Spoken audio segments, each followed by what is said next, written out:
Promesse biblique du jour. Bonjour à tous, merci d'être à l'écoute. Aujourd'hui, retrouvons la deuxième partie des 7 certitudes à préserver quand on doute de tout. On a vu en numéro 1, Dieu est bon. En numéro 2, Dieu m'aime. En numéro 3, il me veut du bien. Retrouvons aujourd'hui le numéro 4, il prend soin de moi. Tu es enfant de Dieu, tu es la prunelle de ses yeux. Il te connaît par ton nom et il te dit que même tes cheveux de ta tête sont comptés. Rien ne t'arrive par hasard.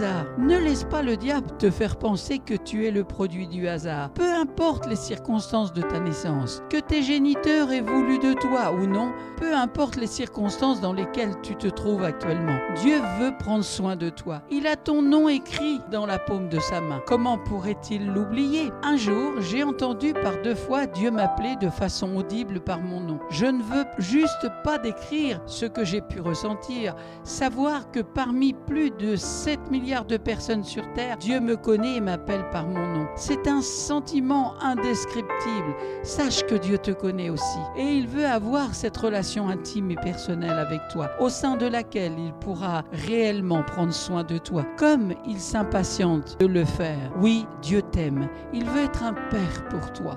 Peut-être que tu as une mauvaise image du Père, mais sache que ton Père céleste, Dieu, le Créateur, est amour. Il est l'essence même de l'amour. Dans Ésaïe, chapitre 43, verset 4, il est écrit « Parce que tu as du prix à mes yeux, parce que tu es honoré et que je t'aime, je donne des hommes à ta place et des peuples pour ta vie. » Accepte de dépendre entièrement de Dieu et il prendra soin de toi. Déchargez-vous sur lui de tous vos soucis, car lui-même prend soin de vous.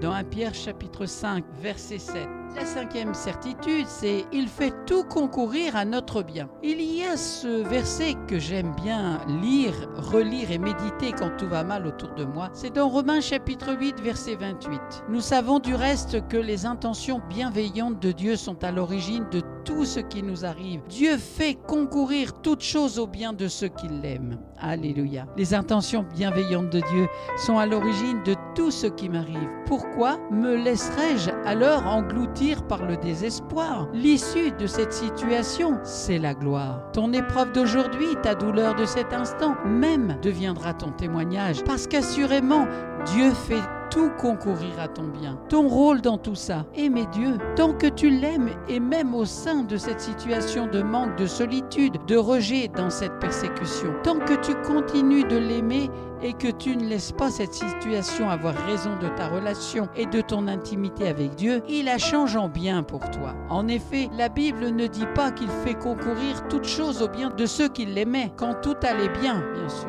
mais de ceux qui continuent de l'aimer malgré que tout soit sans dessus-dessous. Voici la clé pour triompher de toute situation. Continuer d'aimer et de servir Dieu, même au cœur de tes épreuves. Dans le psaume 34, verset 20, il est écrit « Le malheur atteint souvent le juste, mais l'Éternel l'en délivre toujours. » Le 6e point, c'est « Il est fidèle ». Dans 2 Timothée, chapitre 2, verset 13, « Si nous ne sommes pas fidèles, lui, il reste fidèle. En effet, il ne peut pas faire le contraire de ce qu'il dit. Dieu est puissant par-dessus toute puissance. Il peut tout faire. Tout, en effet, Dieu est sa parole et la parole est Dieu, dans Jean chapitre 1 verset 1. Il est donc fidèle à sa parole pour l'accomplir. À défaut, sa parole n'est plus et par là même, il ne serait plus Dieu puisqu'il est sa parole. Dans Jérémie chapitre 1 verset 12, il est écrit « Et l'Éternel me dit, tu as bien vu, car je veille sur ma parole pour l'exécuter. » Qu'est-ce que cela veut dire pour toi? Tout simplement que ce que Dieu a dit sur ta vie s'accomplira. Peu importe les vents et les tempêtes que tu traverses actuellement. Il ne peut être autrement car Dieu ne peut se renier lui-même. Garde la foi. Et la 7e certitude à préserver quand on doute de tout, un jour je comprendrai tout. Dans Jean chapitre 13 verset 7, il est écrit « Jésus lui répondit, ce que je fais, tu ne le comprends pas maintenant, mais tu le comprendras bientôt. » Comme Pierre, nous ne savons pas très souvent ce que le Seigneur est en train de faire dans notre vie, ni pourquoi il nous faut subir tout ce que nous vivons. Mais